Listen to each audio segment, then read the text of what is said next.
श्री स्वामी समर्थ, श्री गुरुदेव दत्त. नमस्कार मित्रमंडळी, स्वागत आहे तुमचं पुन्हा एकदा माझ्या चॅनलमध्ये. आज आपण बघणार आहोत लग्न होण्यासाठी जालिम उपाय. गुरुवारी लावा एक दिवा, सर्व अडचणी दूर होऊन 8 दिवसात विवाहाचे उत्तम योग जुळू लागतील.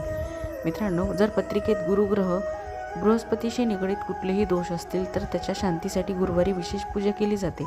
बृहस्पती देवांचे पण गुरु आहेत. गुरु वैवाहिक जीवन व भाग्याचा कारक ग्रह आहे. येथे आम्ही गुरुग्रहाच्या पूजेचे 5 उपाय तुम्हाला सांगणार आहोत, ज्यामुळे तुमचे ग्रहाचे दोष दूर होऊ शकते.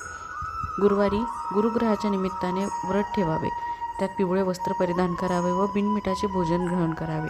जेवणात पिवळ्या रंगाचे खाद्यपदार्थ जसे बेसनाचे लाडू, आंबे, केळी इत्यादी सामील करावे. बृहस्पतीची प्रतिमा किंवा फोटोला पिवळ्या वस्त्रावर विराजित करावे. यानंतर पंचोपचारद्वारे पूजा करावी. पूजेत केशरी चंदन, पिवळे तांदूळ, पिवळे फूल व प्रसादासाठी पिवळे पक्वान्न किंवा फळ अर्पित करावे आणि आरती करावी. गुरुमंत्राचा जप करावा.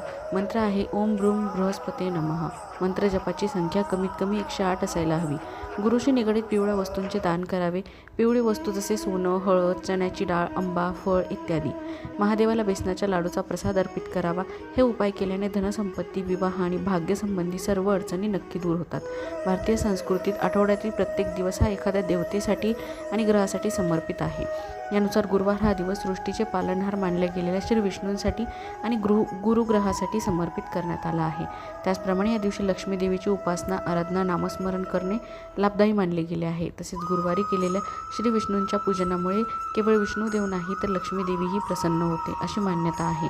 याशिवाय एखाद्या व्यक्तीच्या जन्मकुंडलीतील गुरुग्रह कमकुवत असेल तर गुरुवारी केलेल्या काही विशेष उपायांनी तो मजबूत व सक्षम करता येऊ शकतो, असे सांगितले जाते. कुंडलीतील दोष निवारण्यासाठी गुरुवारी गुरुच्या शांतीसाठी विशेष पूजा केली जाते, अशी माहिती आपल्याला ज्योतिषशास्त्रामध्ये मान्यता आहे. म्हणजे अशी माहिती मिळते आपल्याला तिथून. गुरुवारी करण्यात आलेल्या काही विशेष उपायांमुळे केवळ कुंडलीतील गुरु बळकट होत नाही तर विष्णू आणि लक्ष्मी देवीचे आशीर्वादही प्राप्त होतात.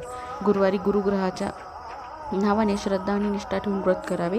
या दिवशी पिवळ्या रंगाची किंवा पिवळे वस्त्र परिधान करावे किंवा पिवळ्या रंगाची मिठाई आपण दान करू शकता.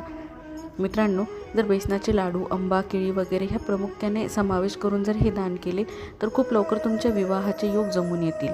म्हणजे गुरुवारच्या दिवशी गुरुग्रहाची पूजा करायची, पिवळ्या रंगाचे वस्त्र परिधान करायचे, पिवळी मिठाई आपण द्यायची समोरच्या व्यक्तीला आणि त्या दिवशी आपण म्हणजे पंचोपचारपणे आपण जी काही आरती वगैरे करतो ती करायची आणि नैवेद्य म्हणून पिवळी मिठाईच द्यायची.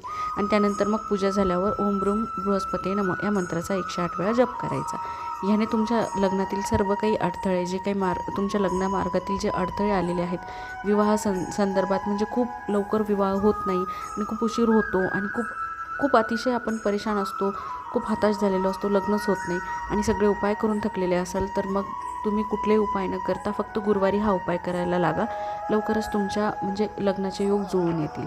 आशा करते मित्रांनो, हा व्हिडिओ तुम्हाला आवडला असेल, तुमच्यासाठी महत्त्वाचा असेल तर त्याला एक लाईक करा, शेअर करा आणि सबस्क्राईब करायला विसरू नका. तोपर्यंत मी तुमचा निरोप घेते. श्री स्वामी समर्थ.